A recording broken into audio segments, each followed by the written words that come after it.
policy. This is my channel, The Fancy Hat Lady Reads. I'm wearing one of my fancy booktube hats, and today I am doing my TBR for the upcoming I Suck at Read-a-thons, or hashtag ISATRAT, as well as a sort of loose TBR for the rest of September, because I never posted a September TBR.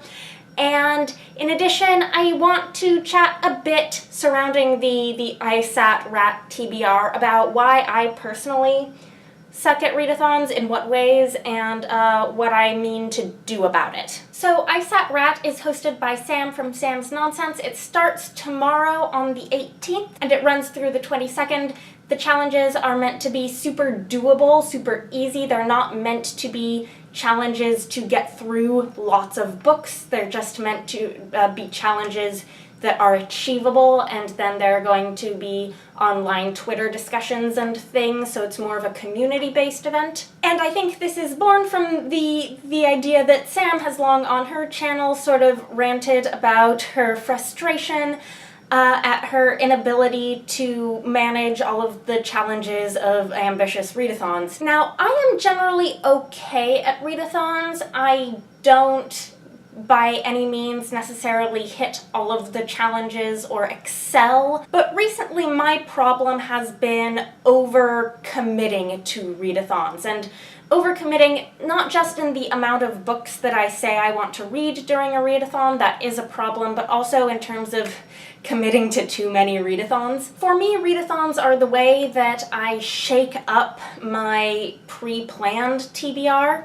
And that's fun if I do only a few of them, but what happens if I commit to too many of them is that I then never get around to the books that I'm actually planning on reading. So right now, I'm way behind in the books that I have seriously intended to get through by the end of the year, and it's looking quite grim. What I think of as my regular TBR has been moving at an absolutely sluggish pace because I keep pulling books that aren't on it to read for certain read-a-thon challenges, and then sometimes not finishing them by the end of the read-a-thon, and then spend the next week or even two finishing up those books that I was only reading for a read-a-thon challenge that I didn't get them finished during the read-a-thon in the first place. So that's my frustration here. So my current situation is that I have really ambitious TBRs planned for October and November right now. And then I just have a lot of other books that are either high priority for whatever reason, or I have out from the library. So I want to get through as many of those as possible here at the end of September, so that I'm not still trying to squeeze those in addition to the ambitious TBRs that I have planned for the last 3 months of the year. Let's just say I have ambitious TBRs planned for the last 3 months of the year. So there are 5 challenges for the ISATRAT. 2 of them involve what types of books you might read. The rest of them are just reading goals for time and pages spent reading over the course of the read-a-thon. The first challenge is to read the smallest book on your shelf, and I'm going to be bending this quite seriously, because the smallest book on my shelf is not something I was planning on reading by the end of the year. The smallest book on my shelf is Cold Forged Flame by Marie Brennan, which is 100 pages long, but I am not going to start that series until I've read at least the second Lady Trent book, which is not going to happen by the end of the year unless I get all of these other books read first. And I refuse to start a second series by the same author right now when I've only read the first book in her big one. So I'm substituting, instead of the smallest book on my shelf, I'm going to be reading the smallest book that I was planning on reading in September. This is my thing. I'm only gonna be reading books that I was planning on reading. This is the thing about read-a-thons that bogs me down. And the smallest book I've been hoping to get to in September is the Refrigerator Monologues, which is not that long. This is only 147 pages, so I can pretend pretty easily that this is the smallest book on my shelf. And I'm going to ask you all to ignore the fact that it is absolutely not. The second challenge is to read at least 10 pages a day. I can do that. The third challenge is to finish 1 book.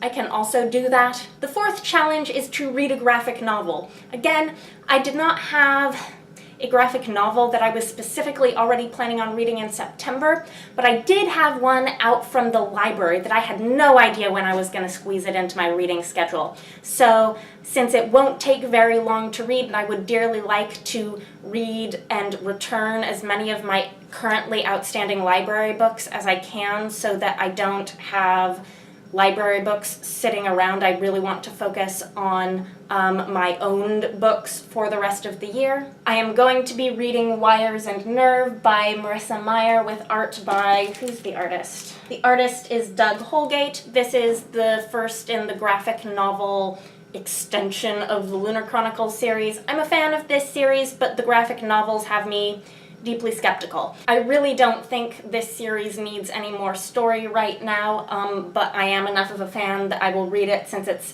a graphic novel and it's short, and I'll probably be able to read this in one sitting.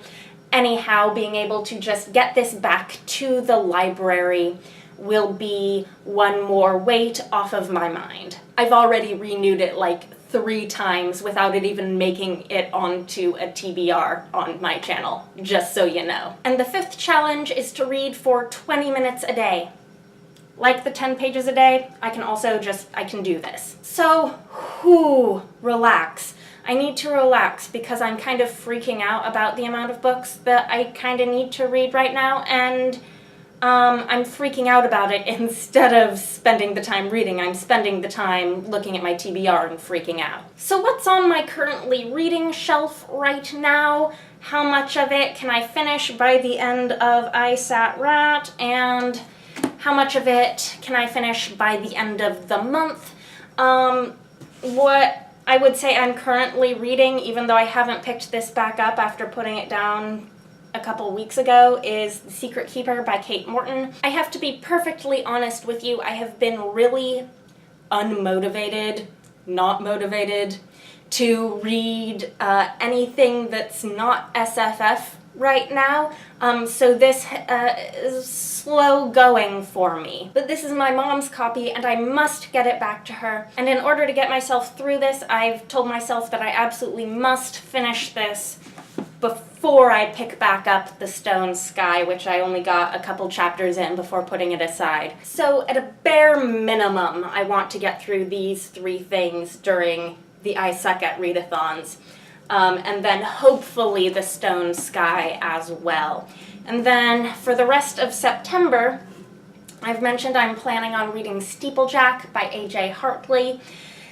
And then the last thing that's currently on my currently reading shelf on Goodreads is, oh boy, this one, The Goldfinch by Donna Tartt. Now this is one of the ones I mentioned where I started it during a read-a-thon, didn't finish it during the read-a-thon, and now it's just sitting around clogging up my currently reading, and I'm not feeling motivated to read it. Again, this is a library book that I've already renewed multiple times, and I'm not sure if I see myself finishing it by the end of the year. I read like the first 20 pages and then I just stopped because I was reading so many other things during the tome topple that weren't for tome topple that I was needing to get through in order to return them to the library or what have you. So I failed at tome topple because I didn't read this.